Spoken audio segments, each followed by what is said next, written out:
आपसे पूछा जा रहा है कि फेरस सल्फेट क्रिस्टल का रासायनिक सूत्र डैश है।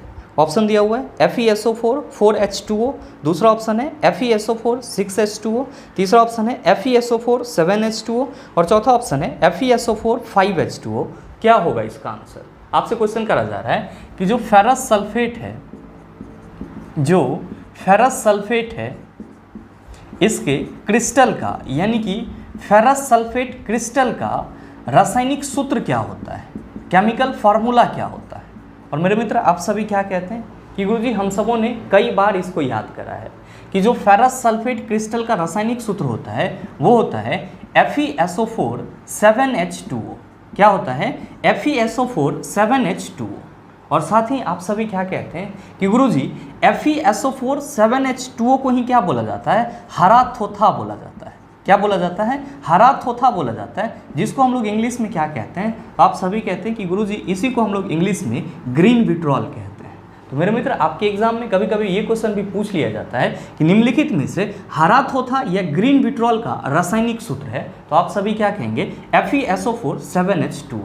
साथ ही आप सभी ध्यान में रखेंगे कि ये जो आपका FeSO4 7H2O है, जिसको आप फेरस सल्फेट का क्रिस्टल कह रहे हैं, इसी को क्या बोला जाता है? आप सभी ध्यान में रखेंगे, इसी को आयरन 2 सल्फेट भी बोला जाता है। क्या बोला जाता है? आयरन 2 सल्फेट भी बोला जाता है। तो आप ये चीज़ भी ध्यान में रखेंगे कि FeSO4 7H2O को क्या बोला जाता है? आयरन 2 सल्फेट भी बोला जाता है या फिर ग्रीन विट्रॉल भी बोला जाता है। तो आपसे जो क्वेश्चन पूछा जा रहा है उसका सीधा सीधा आंसर क्या हो जाएगा? आप सभी कहेंगे sir option number C is the right answer of this question.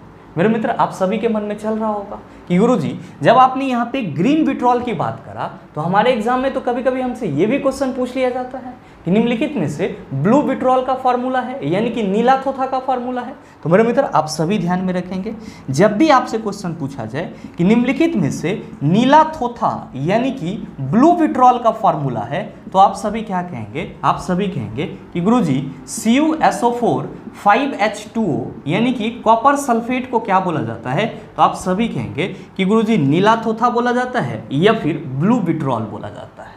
आप सभी के मन में चल रहा होगा कि गुरुजी एग्जाम में तो क्वेश्चन आइल ऑफ विट्रॉल करके भी पूछा जाता है, तो आइल ऑफ विट्रॉल क्या होता है? तो मेरे मित्र आप सभी ध्यान में रखेंगे, अगर आपसे क्वेश्चन ये पूछा जाए कि निम्नलिखित में से आइल ऑफ विट्रॉल का रासायनिक सूत्र है, तो आप क्या कहेंगे? H2SO4। क्या कहेंगे?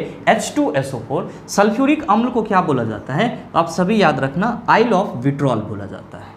और भाई मेरे अगर आपसे क्वेश्चन ये पूछा जाए कि निम्नलिखित में से रेड विट्रॉल का फॉर्मूला है यानी कि लाल थोथा किसे बोला जाता है, तब आप सभी क्या कहेंगे? तो आप सभी ध्यान में रखेंगे कि जो आपका CuSO4 7H2O होता है यानी कि जो आपका कोबाल्ट सल्फेट होता है उसको क्या बोला जाता है? रेड विट्रॉल बोला जाता है। क्या बोला जाता है? रेड विट्रॉल बोला जाता है। तो आप ये चीज़ भी ध्यान में रखेंगे। और अगर आपसे क्वेश्चन ये करा जाए कि निम्नलिखित में से व्हाइट विट्रॉल का फॉर्मूला है, तब आप सभी क्या कहेंगे? तो स्टार मार्क दे करके आप इसको भी नोट कर लेंगे कि जब क्वेश्चन ये पूछा जाए कि निम्नलिखित में से व्हाइट विट्रॉल का रासायनिक सूत्र होता है, तब आप सभी क्या कहेंगे कि गुरुजी ZnSO4 7H2O को क्या बोला जाता है? व्हाइट विट्रॉल बोला जाता है। तो जब भी आपसे क्वेश्चन ये पूछा जाए कि निम्नलिखित में से हरा थोथा है, आप कहेंगे FeSO4 7H2O, इसी को इंग्लिश में ग्रीन विट्रॉल बोला जाता है। ब्लू विट्रॉल का formula CuSO4 5H2O, oil of vitriol H2SO4, red vitriol CuSO4 7H2O, white vitriol ZnSO4 7H2O। तो ये छोटा छोटा बात भी आप अपने माइंड में रखेंगे, आपके एग्जाम के लिए उपयोगी है।